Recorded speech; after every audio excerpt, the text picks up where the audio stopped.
bonjour à toutes et à tous, rebonjour Pascal. Bonjour Stanislas. Donc nous voici sur la 5e partie de cet ensemble de vidéos dédiées à une introduction aux services d'infrastructure dans Azure.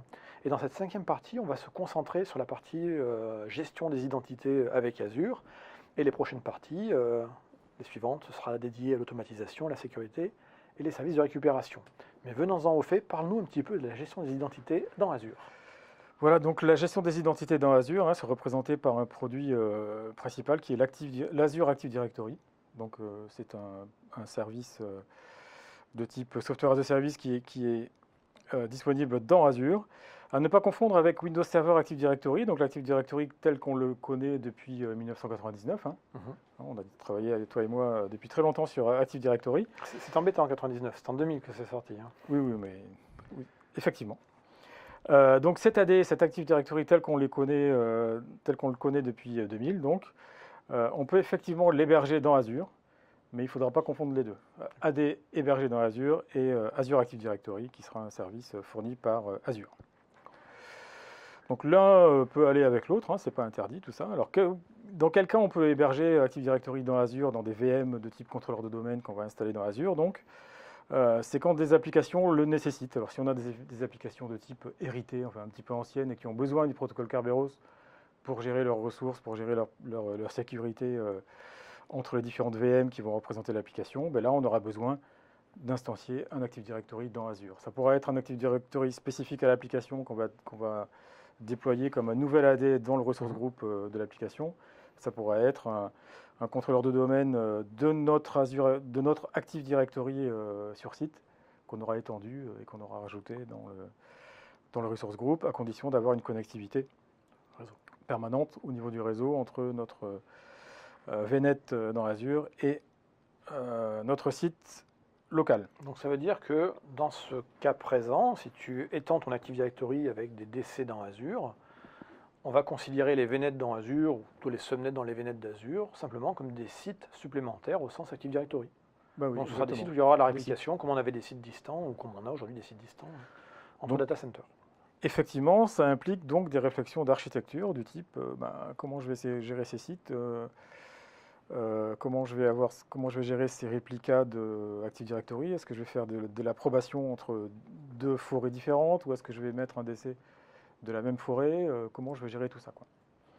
Quel type de DC je vais mettre également? Est-ce qu'on va mettre des read-only parce qu'on a peur d'avoir les mots de passe directement les mots de passe modifiés dans Azure, dans le cloud? Ou est-ce qu'on va mettre des read-write, des contrôleurs de domaine complets, les global catalogues, enfin toutes les questions d'architecture classiques qu'on va se poser avec des contrôleurs de domaine, avec en plus la contrainte que c'est à l'extérieur du périmètre de l'entreprise, donc on peut avoir des sentiments de crainte vis-à-vis de cette situation-là. Dans les sentiments et dans la légende urbaine, souvent il y a des gens qui veulent faire, souvent, ça m'est arrivé d'avoir des clients et partenaires voulant mettre des contrôleurs de domaine de type RODC, Read Only Domain Controller, dans Azure, parce que c'était mieux pour la sécurité. C'est une erreur de penser ça tel quel, car le RODC n'a été conçu que dans un seul scénario, que pour un seul usage. C'est le scénario en fait de réseau d'agences, d'accord, donc le type assurance, banque, où il y a effectivement les sites centraux et plein d'agences, et des serveurs physiquement présents, des contrôleurs de domaine physiquement présents dans chacune des agences, dans des espaces qui ne sont pas forcément sécurisés physiquement, d'accord. Donc ça veut dire qu'effectivement on pourrait imaginer le vol des disques durs ou du serveur complet, et donc du coup l'exploitation des informations qui sont dessus sur le contrôleur de domaine. D'où la notion du RODC qui ne contient pas de secret.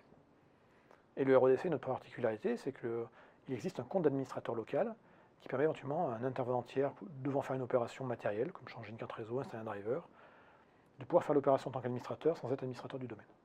Donc c'est pour cela qu'a été conçu le RODC. Donc en gros, sécuriser le cas d'une machine qui est physiquement atteignable. Maintenant, si on raisonne dans le terme d'Azure, la machine n'est pas physiquement atteignable. C'est une VM qui tourne dans un environnement logiciel dont l'extraction physique des disques durs est quasiment impossible, se référer à la partie stockage, on en a parlé dans la vidéo précédente. Et quant à l'extraction logique, de dire je télécharge le VHD, etc., là encore, il y a des palliatifs à ça, ça s'appelle BitLocker. Donc le RODC en tant que tel, ce n'est pas une solution miracle, et ça n'a pas vraiment une très forte plus-value entre guillemets dans Azure. J'aurais tendance à dire faites simple. Voilà, c'était le petit point conseil du jour sur les parties d'essai. On est d'accord. Reste à voir également les coûts et l'optimisation de ces coûts, notamment les coûts de trafic de l'application liés à ce type d'architecture.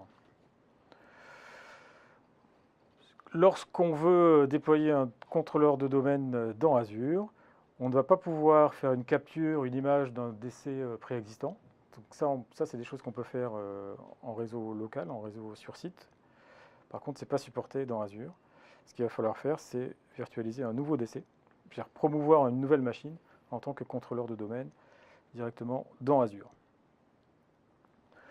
Donc comme c'est un DC virtualisé, il va falloir penser à tous les problèmes liés à la virtualisation des contrôleurs de domaine, mais c'est quelque chose qui est connu maintenant, le problème des USN rollback, etc.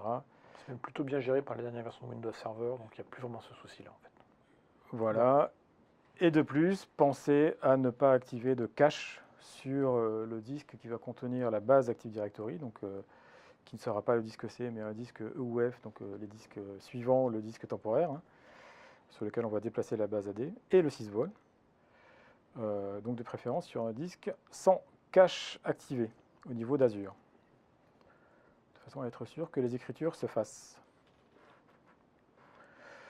Donc, oublions maintenant l'aspect Active Directory hébergé dans Azure, mais pour revenir à Azure Active Directory, qui va nous permettre de gérer nos identités pour nos applications, soit PaaS, soit SaaS, soit IaaS d'ailleurs, dans tous les cas. Donc l'idée, c'est l'objectif de Azure AD, c'est d'assurer une expérience utilisateur unique, donc c'est ce qu'on appelle le Single Sign-On, le SSO, que l'utilisateur soit online, en tant qu'utilisateur connecté à Internet ou sur site, on-premise, c'est-à-dire sur le réseau de l'entreprise. Donc l'idée, c'est d'éviter une double gestion des identités, de ne pas avoir une identité dans le cloud, une identité sur site, mais d'avoir la même, synchronisée entre les deux. Dans le cas où on a déjà une identité sur site, évidemment. Évidemment, si on parle de start-up qui ne vont avoir qu'une identité dans le cloud, le problème de synchronisation ne se posera pas.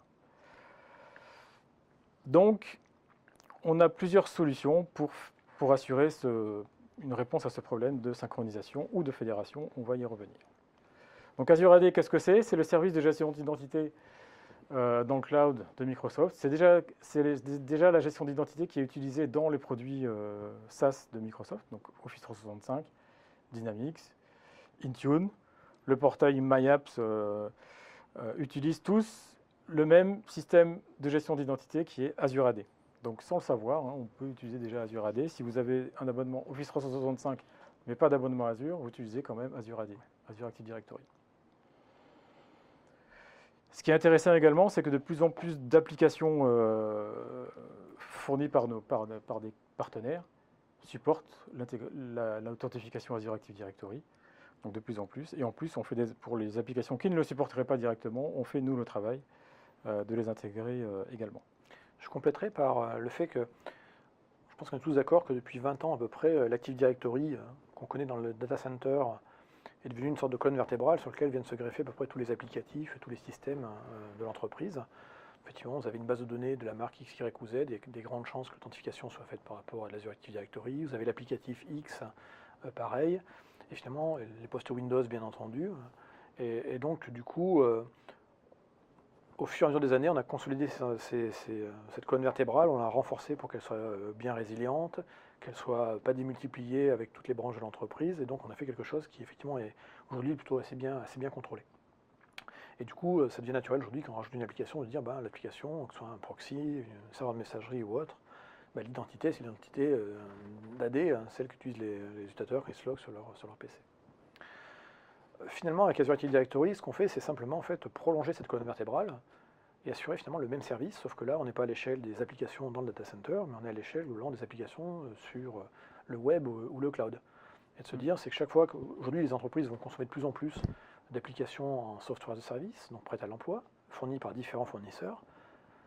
Et l'idée, c'est de ne pas en fait réinventer une nouvelle identité chaque fois qu'il y a une nouvelle application. Si vous avez tout d'un coup les RH qui ont besoin d'une nouvelle solution de RH de type software as a service, Vous n'allez pas leur créer un nouveau référentiel d'identité. Si vous avez une solution de synchronisation de fichiers en multiposte qui n'est pas celle de Microsoft, là encore, on ne va pas créer une nouvelle base d'identité, parce que si on commence à faire ça, au fur et à mesure, en fait, on va éparpiller les identités partout hors de l'organisation. Et quand une personne va quitter l'entreprise, ce sera juste un enfer du point de vue procédure et technique pour arriver à nettoyer tous les endroits où il avait des droits. Donc l'idée là encore, c'est de consolider tout ça dans un meilleur référentiel d'identité, Azure Active Directory, qui fait que quand effectivement un individu rentre ou sort de l'organisation, eh bien on lui donne à un seul endroit la création de son compte, et quand il travaille, il a un seul compte et entre guillemets mot de passe à retenir, qui est son identité, en général son adresse email. Exactement. Et il ne s'agit pas non plus de réinventer tout et d'obliger les gens à tout refaire, mais de automatiser la synchronisation vers Azure AD en fonction de notre existant qu'on aura déjà forcément dans 99% des cas de grandes entreprises. Donc l'idée également, c'est de gérer des applications. Donc, et en termes d'applications, on a déjà, donc je citais le chiffre de 2900 dans la slide précédente. Donc c'est 2900 applications, on va les trouver dans le portail, dans un endroit dans lequel on va pouvoir choisir des applications qu'on va vouloir mettre à disposition de nos utilisateurs sur ce fameux portail qu'on appelle le MyApps, ou il a un autre nom mais que j'ai plus en tête, qui va être mis à disposition des utilisateurs. Donc les utilisateurs vont pouvoir aller sur ce portail myapps.microsoft.com et puis voir les applications que son administrateur lui a choisies ici. Quand il cliquera dessus, en fait, il n'aura pas à se réauthentifier. Il aura être transparent. L'objectif, c'est ça, c'est le single sign-on. Voilà. Une seule authentification avec son compte Azure AD, son login, son email et son login, et le tout de manière transparente. Exactement. Quelques chiffres sur Azure Active Directory, Stanislas. Alors, c'est des chiffres qui sont assez récents, ils datent de novembre 2017. Donc 90% à peu près des Fortune 500, donc des 500 plus grosses compagnies dans le monde utilisent déjà de l'Azure Active Directory. Ça représente un total d'environ un petit peu moins d'1 milliard d'utilisateurs. Alors, c'est pas Facebook, mais là, on parle du monde de l'entreprise, hein, donc on est quand même pas mal. La population est de 7 milliards aujourd'hui, quelque chose comme ça, à peu près. Ouais. Donc, c'est quand même assez conséquent. Et le tout est ventilé dans à peu près 13 millions d'organisations, c'est-à-dire 13 millions de tenants. 13 millions de tenants dans lesquels, effectivement, il y a un Azure AD qui contient des utilisateurs, etc. Voilà, ça c'était pour le petit chiffre. Donc, l'idée, on l'a bien compris, on a de l'Active Directory en local, éventuellement. On a Azure Active Directory dans le cloud. Et comment on va faire cohabiter tout ça pour que ça fonctionne. Donc, on a plusieurs scénarios possibles. Donc, le premier scénario, c'est le type, par exemple, une startup qui débute aujourd'hui. Elle ne va pas installer un domaine Active Directory sur son réseau local. Elle va plutôt utiliser un service dans le pure cloud. Et par exemple, Azure AD en mode pure cloud. Donc dans ce scénario-là, on dit que nos identités sont dans le cloud public, sont purement cloud public, elles sont nées dans le cloud, et il n'y en a pas ailleurs. Elles ne naissent pas ailleurs. Donc parfait pour les petites organisations, pas d'intégration avec l'annuaire sur site. C'est le cas le plus simple pour gérer nos identités et nos contrôles d'accès en PaaS et en SaaS. Le deuxième scénario, c'est effectivement, on a un historique, on a une entreprise qui a un historique, un Active Directory sur site, à l'intérieur de notre data center. Comment on va retrouver ces mêmes identités pour faire du SSO dans Azure AD. Donc l'idée, c'est de faire une synchronisation de l'annuaire, de notre annuaire sur site vers Azure AD. Donc une identité qui existe dans notre AD local va se retrouver à l'identique dans Azure Active Directory. Petite précision ici, il y a écrit synchronisation de l'annuaire et des mots de passe. C'est une erreur de ma part. Ce n'est pas les mots de passe, ce sont des condensés de mots de passe, des H2H. Voilà. Pour faire simple, on a simplifié le texte en fait. L'idée, c'est que si je suis dans le cloud et que je m'authentifie contre Azure AD, j'aurai mon identité et mon mot de passe que je connais parce que je l'avais déjà. Voilà. Exactement. Donc, d'une certaine mesure, on synchronise le mot de passe. Mais effectivement, c'est le hash rehaché 1000 fois avec un algorithme de hash sérieux. Un algorithme de hash sérieux. Oui, qui n'est pas le MD4 d'origine qu'on avait dans Active Directory. Okay. Voilà. Un vrai. Pour nous. Voilà. Et puis le troisième scénario, c'est imaginons qu'on ne veut pas, ça arrive, qu'on ne veut pas stocker nos mots de passe, même hachés stérieusement dans le cloud. Eh bien, on va faire ce qu'on appelle de la fédération d'identité. C'est qu'on aura effectivement notre identité qui va être synchronisée dans le cloud, dans Azure AD, mais sans son mot de passe. Et lors de l'authentification cloud d'un utilisateur, eh bien, on va utiliser la fédération d'identité pour aller faire gérer l'authentification par notre réseau interne, par notre Active Directory en local. C'est ce qu'on appelle de la fédération d'identité. C'est-à-dire que le cloud va déléguer l'authentification à l'AD local. La question qu'on peut se poser légitimement, c'est quoi la meilleure solution? Bonne réponse comme d'habitude, hein, ça dépend. Alors ça dépend et on Mais peut mixer les différentes solutions en plus. Ouais. Parce que imaginons que notre fédération tombe, c'est intéressant d'avoir les hashes dans le cloud pour pouvoir continuer à s'authentifier. Exactement. Donc si on prend quelques chiffres qui datent du 31 octobre 2017, donc on avait 152 millions d'utilisateurs actifs. Donc là, on est déjà moins que par rapport aux gros chiffres qu'on a vus au total, d'accord. Simplement parce qu'il y a des comptes qui sont là et qui sont peu utilisés, et puis il y a vraiment ceux qui en permanence s'authentifient. Et donc sur ce mois d'octobre, en fait, on a fait ici le camembert, la répartition en gros des types d'authentification. Donc on avait 46% de ces utilisateurs les plus actifs, 46% qui ont utilisé la fédération d'identité. Donc là on est clairement sur les grosses structures, les Fortune 500 et autres, effectivement, qui ont pris l'option, entre guillemets, d'entreprise de prendre de l'ADFS. On en a 25% qui sont passés par le scénario numéro 2, c'est-à-dire dire ok, je synchronise mon Active Directory vers Azure AD et je synchronise les condensés de mot de passe. Et dans ce cas-là, effectivement, du coup, là, on a 25% qui sont faits de cette manière-là. Et on a 21% d'applications d'authentification full cloud, où là, effectivement, c'est que des utilisateurs qui sont dans le cloud. Et là, en fait, en termes de taille d'entreprise, ça correspond, par contre, cette fois-ci, à des dizaines de milliers, voire centaines de milliers d'entreprises, qui sont plutôt des petites organisations, où ils n'ont plus forcément le besoin d'avoir des serveurs sur site. Et donc, ils ont probablement de l'Office 365 et d'autres services associés dans le cloud. Et du coup, ils vont directement, leur compte utilisateur n'existe que dans ce référentiel. Donc, vous voyez que là, on a un panel qui est assez, alors je dirais assez équilibré pour les options synchronisées avec mot de passe et 100% cloud. Et puis, on voit bien la grosse partie organisation un peu plus importante, effectivement, qui, eux, utilisent de la fédération d'identité parce qu'ils ont des contraintes et des besoins qui sont différents. Tout à fait. Donc voilà à quoi ça ressemble. La gestion de Azure Active Directory se trouve maintenant dans le portail Azure tel que l'on le connaît aujourd'hui. C'était un des derniers services qui restait dans l'ancien portail, à l'ancienne mode, etc. Mais tout ceci est fini. On a une gestion complète dans le portail. On peut retrouver, donc, si je reviens sur cet écran-là, on a des vignettes de résumé. Par exemple, on va pouvoir avoir un graphique ici du nombre de logins au niveau des applications utilisant notre Azure AD. On va pouvoir directement accéder à la liste de nos utilisateurs. Et ce qui est intéressant de voir ici, c'est la colonne de droite, la colonne source, qui nous montre que certains utilisateurs ont été créés dans Azure Active Directory. D'autres viennent d'une synchronisation venant de notre Active Directory local sur site, qui sont indiqués ici par Windows Server AD.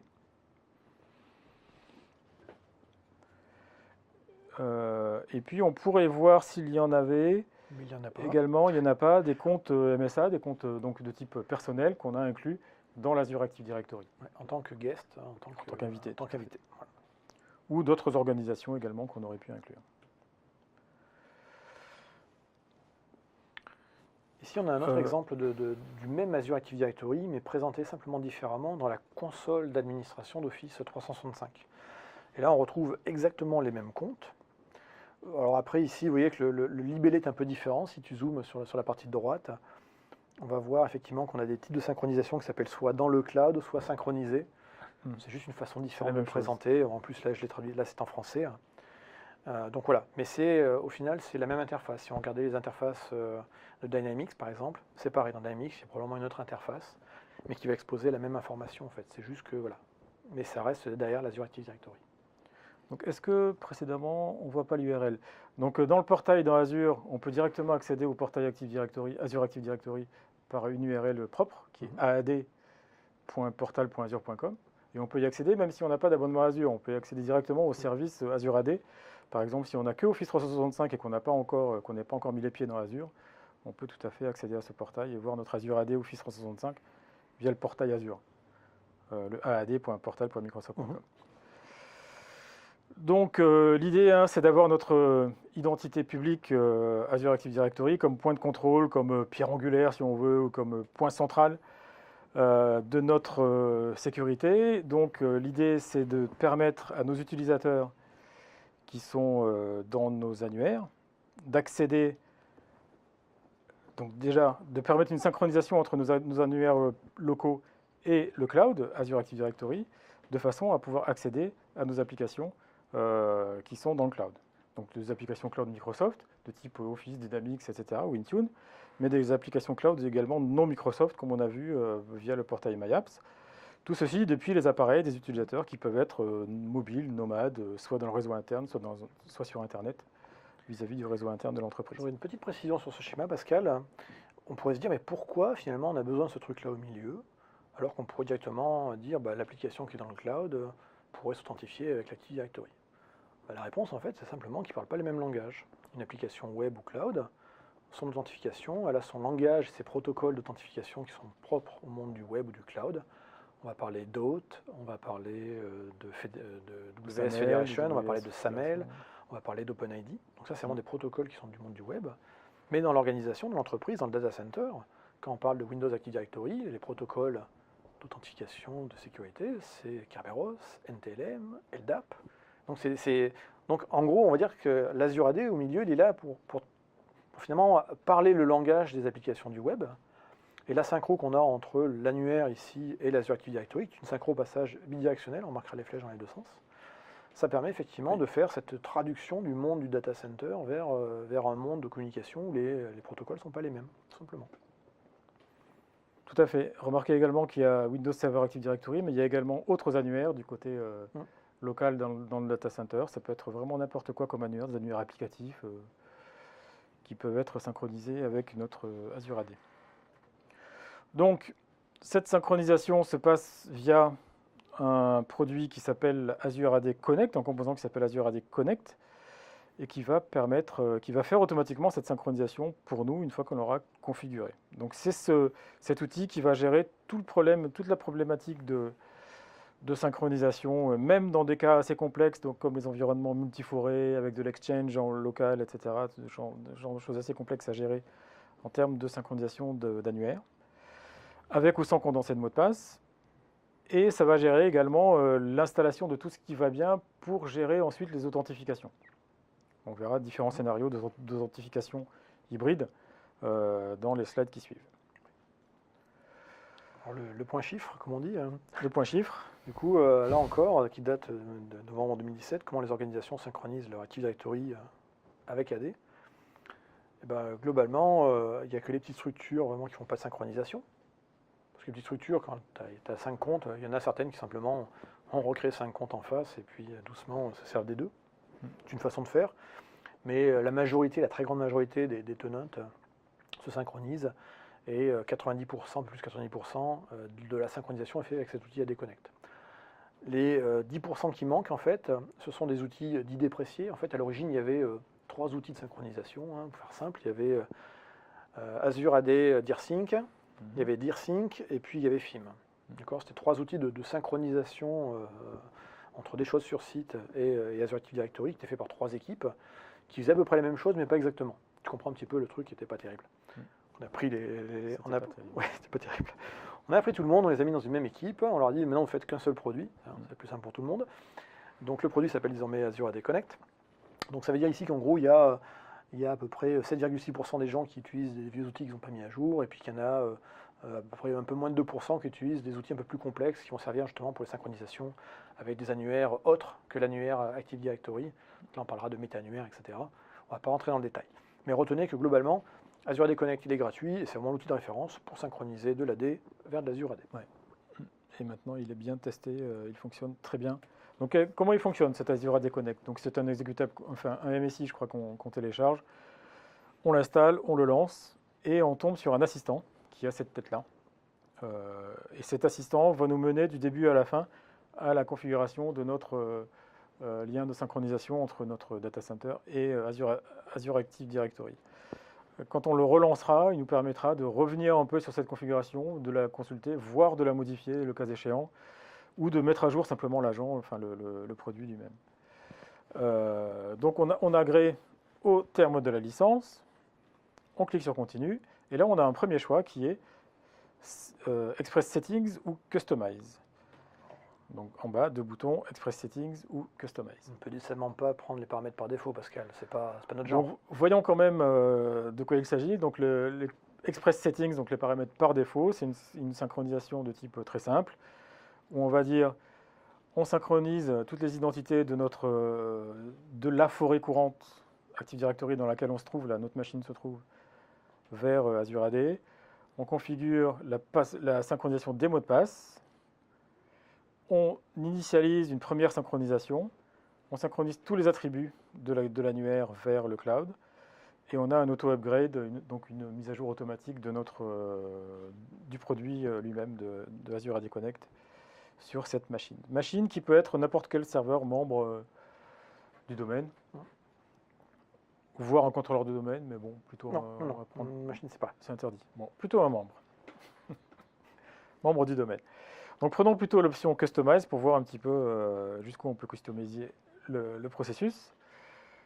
Donc la première étape consiste à installer sur la machine ce qui est nécessaire pour le fonctionnement technique de l'outil. Donc là, il remarque qu'il n'y a encore pas d'outil de synchronisation, donc il va installer le service de synchronisation sur la machine. Éventuellement, on peut rajouter des options. Donc par exemple, si on a vraiment un fort volume, on peut toujours utiliser un serveur SQL dédié ou partagé d'ailleurs pour ce processus de synchronisation. Sinon, il va installer un SQL local, quoi. On peut customiser l'endroit où on va l'installer et on peut customiser également le compte de service qu'on va utiliser pour l'agent de synchronisation.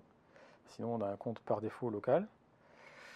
Et puis, customiser des groupes de synchronisation custom. Hop. Donc voilà, si on reste par défaut, il va installer les différents modules. Le module PowerShell, le module de synchronisation, le service de synchronisation.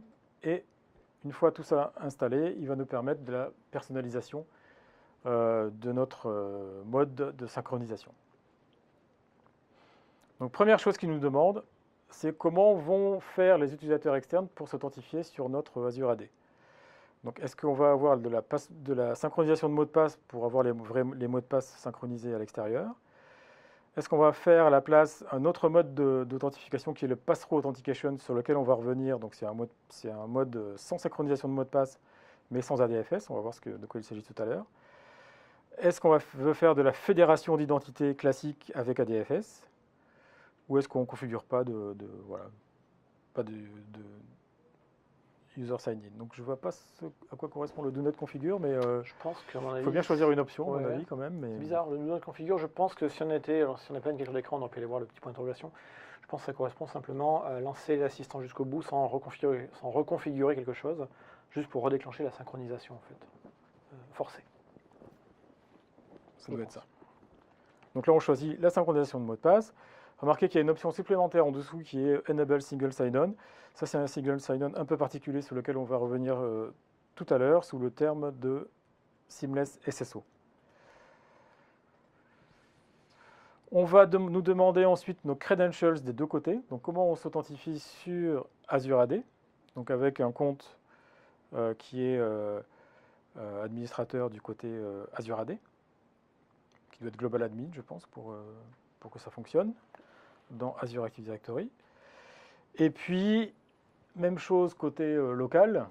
Donc si on a plusieurs forêts, on va pouvoir déclarer ici les plusieurs forêts qu'on va vouloir synchroniser, avec pour chacune une identité et un mot de passe pour pouvoir s'y connecter et récupérer les infos. Donc là, on déclare une forêt locale qui s'appelle adinazure.info.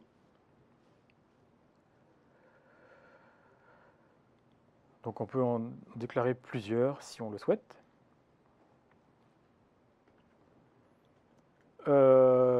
Ensuite, on va configurer la configuration de l'authentification sur Azure AD. Donc sur Azure AD, l'important quand on va s'authentifier avec un nom qui ressemble à un email, qui ressemble à un UPN. Donc un nom @ un domaine. Ce domaine, il faut qu'il soit connu et vérifié au niveau de l'Azure Active Directory. Et pour que ça fonctionne, il faut également que ce soit un UPN suffixe, un suffixe UPN dans notre AD source. Donc il nous propose les deux UPN qu'on a côté Active Directory local. Il nous dit adinazure.net, je ne la connais pas côté Azure AD. Par contre, adinazure.info, je le connais, il a été vérifié côté Azure AD. C'est-à-dire que côté Azure AD, on a déclaré le domaine adinazure.info, on a vérifié qu'on avait bien la maîtrise de ce domaine-là, et il a été vérifié au niveau de Azure AD. Donc ça veut dire qu'on peut l'utiliser comme suffixe du côté de Azure Active Directory au niveau du logon. Typiquement, ça veut dire que dans une page de logon cloud de Azure AD, si je veux m'authentifier en tant que toto@adinazure.info, il va reconnaître que ce domaine correspond à mon Azure AD, que c'est fédéré, et donc il va faire la fédération qui va bien. Exactement. Donc on sélectionne également en dessous l'attribut local, qui est le UPN, pour reconnaître nos utilisateurs. Ensuite, on peut filtrer un petit peu ce qu'on va synchroniser. Est-ce qu'on veut prendre toutes les OU ou simplement sélectionner quelques OU pour la synchronisation? On n'est pas obligé de tout synchroniser vers le cloud. Et ensuite, comment on identifie nos utilisateurs? Parce que imaginez que l'on est dans une configuration un petit peu complexe où on a plusieurs domaines Active Directory ou plusieurs forêts Active Directory en local. Il faut dire à Azure AD Connect si nos utilisateurs apparaissent une seule fois dans l'ensemble des forêts ou sont dupliqués dans l'ensemble des forêts, et s'ils sont dupliqués, par quel attribut on les reconnaît. Et puis de l'autre côté, comment on identifie de façon unique nos utilisateurs, en l'occurrence par leur GUID, ici. Donc par défaut, ça ira très bien, puisqu'on a une seule forêt en local. Ensuite, si on veut faire un pilote, on va pouvoir sélectionner par exemple un groupe d'utilisateurs sur lesquels on va commencer à faire cette synchronisation avant de généraliser la synchronisation à tout le monde. Et puis on a quelques features, quelques fonctionnalités optionnelles qu'on va pouvoir ou non activer, et donc qui sont assez intéressantes. Par exemple, prenons comme exemple, donc on a vu la synchronisation du mot de passe qu'on a déjà sélectionné. On peut également ou non sélectionner le write back de password, de mot de passe, donc le password write back. Qu'est-ce que le write back, Pascal? Donc le write back, c'est depuis l'Azure Active Directory, je vais pouvoir modifier des choses. Je vais pouvoir par exemple inclure un utilisateur dans un groupe. Je vais pouvoir permettre aux utilisateurs de changer leur mot de passe dans le cloud.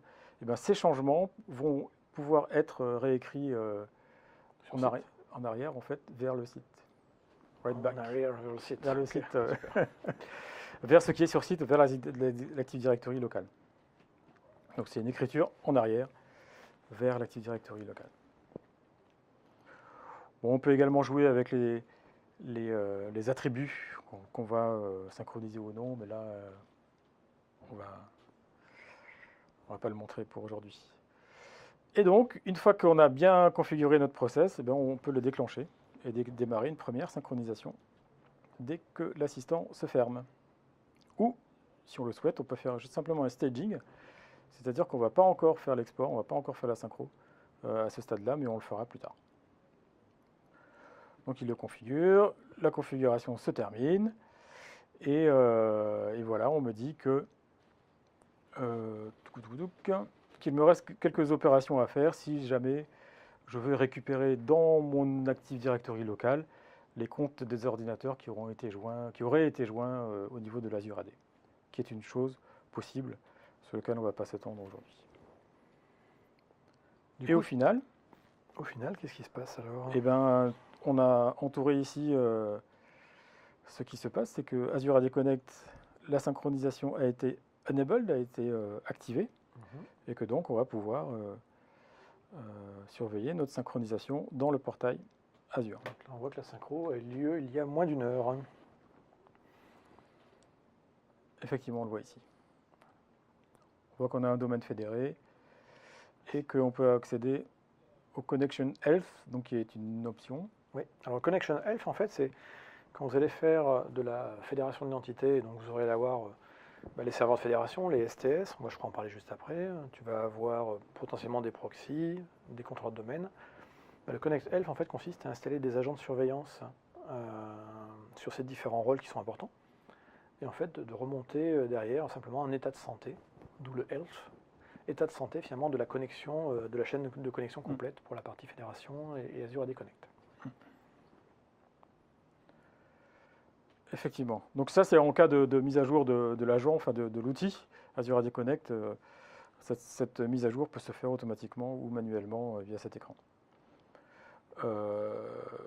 Donc effectivement, tu l'as dit, tu as parlé des différentes composantes de la chaîne de synchronisation. Voyons un petit peu ce qui se passe avec la fédération, qui fait intervenir donc un serveur ADFS, qu'on va appeler un STS, un Secure Token Server, qui va devoir se trouver sur site. Donc c'est dans le cas où on ne veut pas synchroniser des mots de passe vers le cloud et qu'on veut que l'authentification soit déléguée à notre infrastructure à nous via nos serveurs STS, nos serveurs ADFS qu'on aura installés sur site. Donc l'idée, c'est qu'on va faire effectivement la synchro via Azure AD Connect via le haut du schéma ici, et que lorsqu'un utilisateur va s'authentifier sur Microsoft Azure Active Directory et que Azure AD aura reconnu que ce domaine est fédéré, et bien il va donner la main, il va rediriger en fait l'utilisateur vers le serveur STS de l'entreprise, qui est dans notre réseau interne. Visuellement, ça ressemble à une page d'authentification de l'entreprise. Quand l'utilisateur se connecte à son service de cloud, il va taper son email, et là automatiquement Azure AD va voir l'email, va dire ouh, mais ça c'est un domaine qui est fédéré. Et automatiquement la page va être rechargée. En fait, quand il va faire tabulation, l'utilisateur, ça va lui recharger la page vers une page web qui est hébergée sur le serveur STS où il va taper ses identifiants. Exactement. Donc l'intérêt de ça, c'est d'une part que effectivement les mots de passe ne sont pas dans le cloud, ils ne sont pas dans Azure AD, mais en plus il y a des fonctionnalités supplémentaires intéressantes au niveau d'un serveur ADFS, comme par exemple la possibilité de faire du multifactor authentication, authentification multifacteur avec des cartes avec différentes méthodes, voire de l'authentification à carte à puce, donc des choses qui vont pouvoir être gérées au niveau de notre infrastructure. Bon, évidemment, on a du single sign-on basé sur les jetons de sécurité et ça supporte aussi bien les applications de type web que les applications riches, les applications complètes, quoi. Oui, riche, c'est des applications lourdes, embarquées. grosses. Oui, riche en fait, c'est pas lourd. C'est pas lourd. Lourd, c'est vraiment une application à part, alors que là, on passe par une application qui va utiliser des frameworks, tu sais, genre à l'époque Silverlight ou autre chose, voilà. Mais qui vont quand même consommer des services de type web. Ça fonctionne dans la plupart des scénarios, même les scénarios hybrides avec Office 365, Intune, etc. Puisque en fait, le fait que ce soit fédéré, c'est déclaré au niveau de l'Azure AD, et donc ce sera géré par l'Azure AD. Les applications n'ont pas à s'en mêler, en fait, du fait que ce soit fédéré. Donc nos serveurs de fédération, en fait, c'est un ensemble de serveurs qu'il va falloir installer. Alors heureusement, l'outil Azure AD Connect nous aide grandement, puisque c'est lui qui va installer tout ça pour nous. Cela dit, c'est pas une infrastructure, c'est pas une machine quoi, à rajouter, c'est plusieurs machines, et même un certain nombre de machines, puisqu'il va falloir des serveurs de fédération, éventuellement redondés pour avoir de la tolérance aux pannes. Il va falloir un reverse proxy, qu'on va placer devant, un ou plusieurs d'ailleurs, le serveur de synchronisation avec Azure AD Connect, et puis nos contrôleurs de domaine Azure Active Directory qui se trouvent derrière. Petite précision sur le slide, on a écrit ici sur site. C'est pour la simplification de l'explication, mais rien n'empêche de prendre toutes ces machines, c'est-à-dire le serveur, un contrôleur de domaine, un Azure AD Connect, le serveur STS, le proxy, etc., et de faire ça sous la forme de machines virtuelles qui seraient dans un VNet d'Azure, VNet qui serait interconnecté via un VPN site à site ou un ExpressRoute à votre infrastructure sur site. Rien ne vous empêche de le faire, c'est un scénario qui se voit de plus en plus aujourd'hui, simplement parce qu'avec les mécanismes qu'on a dans Azure pour la haute disponibilité, je pense au load balancer, je pense au groupe de disponibilité, je pense à la redondance des disques, etc., on arrive globalement à faire une infrastructure de VM qui est plus résiliente et plus disponible que sur des systèmes sur site. Et en plus, on a du coup ces serveurs-là qui font la synchronisation, qui sont directement à côté de l'Azure AD, parce qu'ils sont dans la même région en général. Donc voilà, il est écrit sur site ici, mais on pourrait, j'aurais dû marquer virgule, ou sous la forme de VM dans Azure, par exemple. Oui, sous la forme de IaaS. Ouais. Effectivement. Donc ça, c'est la solution un petit peu riche, un petit peu luxueuse de la fédération d'identité, avec des fonctionnalités intéressantes comme le MFA. Enfin. À côté de ça, on a une autre solution qui est beaucoup plus rapide à mettre en œuvre, beaucoup plus simple à mettre en œuvre, qui s'appelle le AD Pass-Through Authentication. toujours dans le cas où le client ne veut absolument pas mettre ses mots de passe dans Azure Active Directory. Ça existe. Donc l'idée, c'est de faire plus simple, et c'est de passer par un agent qu'on va appeler un Pass-Through Authentication Agent, qu'on va installer en un ou plusieurs exemplaires sur le réseau local de l'entreprise. C'est l'agent en fait qui va se connecter à Azure Active Directory une fois qu'il aura été déclaré. Donc déjà au niveau connectivité, c'est beaucoup plus simple que de passer par un proxy pour aller se connecter à un serveur ADFS, etc., etc. Et ensuite, l'authentification va se faire directement. Lorsque l'utilisateur va se connecter, va vouloir s'authentifier sur Azure AD, il va avoir une page de logon. Il va fournir son email, son UPN et son mot de passe. Et en fait, Azure AD va retransmettre cet email et ce mot de passe directement aux agents, à un des agents Pass-Through Authentication de l'entreprise, qui lui va l'authentifier contre Active Directory en interne et qui va renvoyer le résultat. Donc en fait, on aura eu un logon délégué au site local de l'Active Directory du client, mais sans passer par cette redirection vers une page gérée par un serveur ADFS, etc. Donc pour le client, ça sera plus direct, et pour l'administrateur, c'est quelque chose de beaucoup plus simple à installer, puisque il suffit de le déclarer au niveau d'Azure AD et d'installer quelques agents en local. Ça ressemble à la délégation de contraintes Kerberos, un petit peu, dans l'esprit. Ok.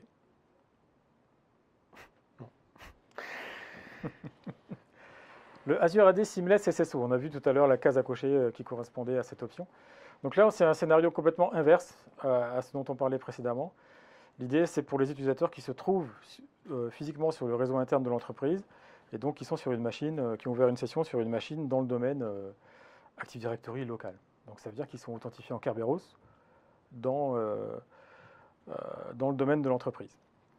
Donc depuis leur machine, s'ils souhaitent accéder à un service qui est dans le cloud public et qui utilise l'authentification Azure Active Directory de l'entreprise, comment faire ce SSO? Ce Azure AD Seamless SSO, c'est une solution qui va permettre d'automatiser ce SSO pour cette situation-là.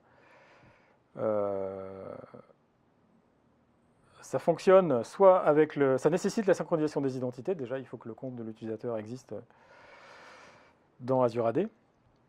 Et ça fonctionne dans le cas du pass-through authentication ou dans le cas où les condensés de mots de passe sont synchronisés. Donc dans les deux cas, ça fonctionne. Ça ne fonctionne pas, donc ça veut dire cette phrase-là que ça ne fonctionne pas dans le cas ADFS. Donc ça se trouve ici dans l'assistant Azure AD Connect. Ce Enable Single Sign-On là veut dire en fait Enable Seamless SSO. Single Sign-On. Donc comment ça fonctionne ce Seamless SSO qu'on voit dans cette slide générale ici?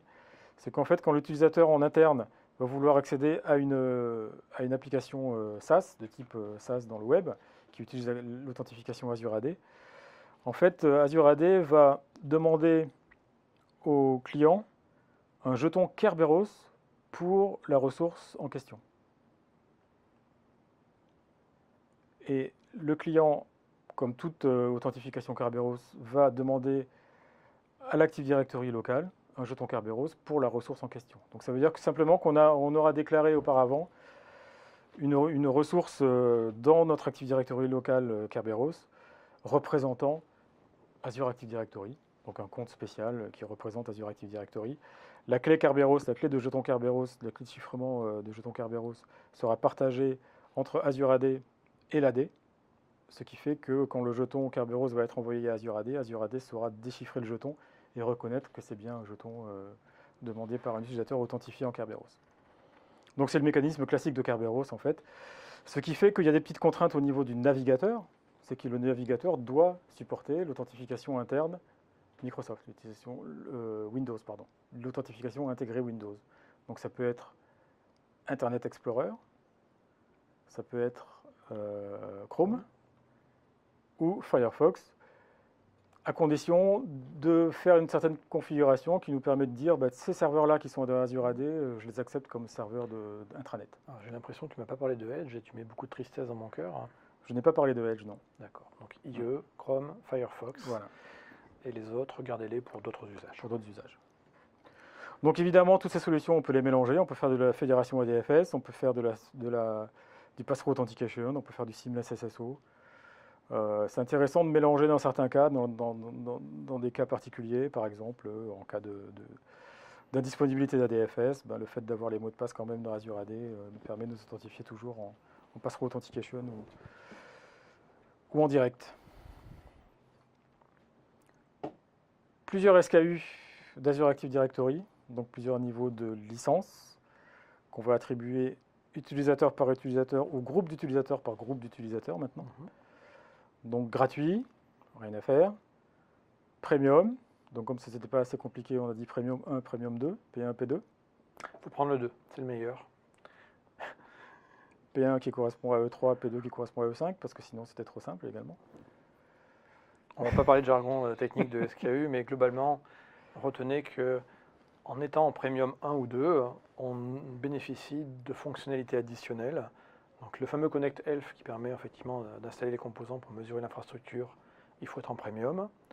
Si on veut faire de l'accès conditionnel, c'est-à-dire poser des conditions qui disent « Ok, tu es authentifié, mais tu dois être sur une tablette gérée par l'entreprise ou un équipement qui est chiffré ou avec telle version de navigateur », on pose une condition et ça, il faut du Premium.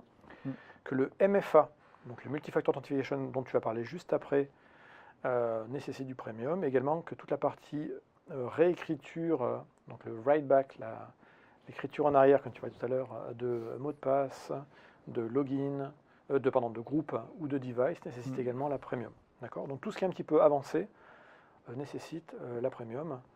Après, effectivement, version 1 ou version 2, on vous encourage après à lire le détail des différences entre les licences, en fonction là encore de ce dont vous avez besoin. Le MFA dans tous les cas est pour moi simplement une raison, est déjà une très bonne raison suffisante pour acheter la licence Premium. Et Pascal, décris-nous ce que c'est que le MFA. Donc le MFA, c'est le Multi-Factor Authentication, donc l'authentification multifacteur, qui va nous permettre de demander un facteur supplémentaire à l'utilisateur lorsqu'il va s'authentifier. Il va mettre son nom, son mot de passe, OK, on va lui dire OK, c'est bien, donne-moi une autre preuve de ton identité. Et donc cette autre preuve va pouvoir être donnée d'une façon parmi différentes façons qu'on supporte. Donc ça peut être un téléphone, sous la forme d'un message vocal auquel on répond par son code PIN. D'accord, donc on reçoit un coup de téléphone. Hello, it's Microsoft Authentication System. C'est un petit peu comme je fais dans un anglais. Tu le connais par cœur parce que tu l'utilises toi. Je l'utilise moi, parce qu'en fait j'aime bien l'étranger pour être appelé facilement et pas besoin d'avoir une connexion mobile. On reçoit un coup de téléphone, il demande de taper un code PIN. Donc tu tapes ton code PIN, tu valides et ça te fait You're connected Microsoft, thank you. Donc la deuxième option, c'est le SMS. Ouais. Donc le SMS, c'est simple, on reçoit un message avec un code à 4 chiffres, je crois, et on doit re-rentrer ce code, ou 6 chiffres peut-être quand même, 6. On doit rentrer ce code dans la page de logon où on nous demande ce fameux code. La troisième option, c'est une application, c'est l'option que j'utilise moi, c'est une application mobile qu'on a sur le téléphone, et on a une notification instantanée automatique sur le mobile. On clique dessus et on valide. Alors, ce qui est pratique sur les téléphones modernes, c'est qu'on peut s'authentifier directement avec notre empreinte digitale. Donc c'est presque une triple authentification que tu as, parce que tu as ce que tu es, ce que tu possèdes, ce que tu connais, ce que tu as tapé ton mot de passe avant d'arriver sur l'authentification forte. C'est exactement pas mal. Exactement. Donc à noter, attention, sur l'application mobile, ça nécessite de la data. Donc si vous avez par exemple des utilisateurs qui sont très mobiles dans le monde, sur des régions pas forcément bien couvertes ou qui n'ont pas les abonnements, c'est peut-être plus intéressant dans ce cas-là de faire le SMS ou de faire l'appel vocal qui, du coup, lui marchera quasiment tout le temps, même sur un réseau 2G. Tout à fait. Le service 100% cloud ou sur site, à vérifier si le sur site est toujours disponible, je pense que oui. C'était suite au rachat de la société à l'époque. Mais sinon, le service est disponible et normalement géré 100% par nous, donc il n'y a rien à faire si ce n'est de dire tel utilisateur Azure AD a du MFA et c'est son numéro de téléphone qu'on va donner. Voilà. Ok. La petite synthèse ? Petite synthèse, Stan ? Alors, on a vu effectivement la gestion des identités dans Azure se résume finalement à étendre le système d'identité sur site vers l'Azure Active Directory qui est lui dans le cloud. On a 3 scénarios d'approche aujourd'hui, donc c'est à choisir en fonction de votre cas et de vos besoins. Synchronisation des condensés de mots de passe, donc synchronisation en gros des objets plus les condensés de mots de passe. Fédération de l'identité, nécessitant attention des rôles supplémentaires sur site ou dans des VM dans Azure. Troisième option, la dernière, qui est un petit peu le meilleur des deux mondes, c'est-à-dire ça apporte la non-synchronisation des condensés de mots de passe, plus la simplification, beaucoup plus simple que ADFS, qui s'appelle le Passthrough Authentication. Et les outils donc importants à connaître, Azure AD Connect, qui devient l'outil de référence pour tout ce qui est synchronisation. Azure AD Seamless SSO, qui permet aux utilisateurs de se loguer dans les services de cloud sans avoir à se réauthentifier, pour peu qu'ils soient connectés sur le réseau local de l'entreprise. Les différentes modes de licence, les SKU d'Azure AD Premium, qui vont vous rajouter des fonctionnalités et certains usages. Le MFA, l'authentification forte avec Azure, à mon avis, qui mérite, qui est la meilleure raison d'ailleurs pour prendre du Premium. Et puis, dernière option également dont on doit parler dans les entités dans Azure, c'est que rien ne vous empêche de mettre des contrôleurs de domaine, d'étendre votre Active Directory avec des sites supplémentaires, qui seraient en fait des sites dans Azure. Et c'est parfois intéressant dans des endroits où géographiquement la situation physique des locaux ou du pays n'est pas très stable, et du coup peut-être mieux mettre des serveurs dans un data center qui est bien protégé, quitte à ce qu'ils soient accessibles avec un peu de latence réseau, plutôt que les mettre physiquement dans des endroits où ça peut être un petit peu craignos, comme on dit. Merci à tous, et Pascal, on se rejoint pour le prochain sujet qui sera sur la supervision et l'automatisation.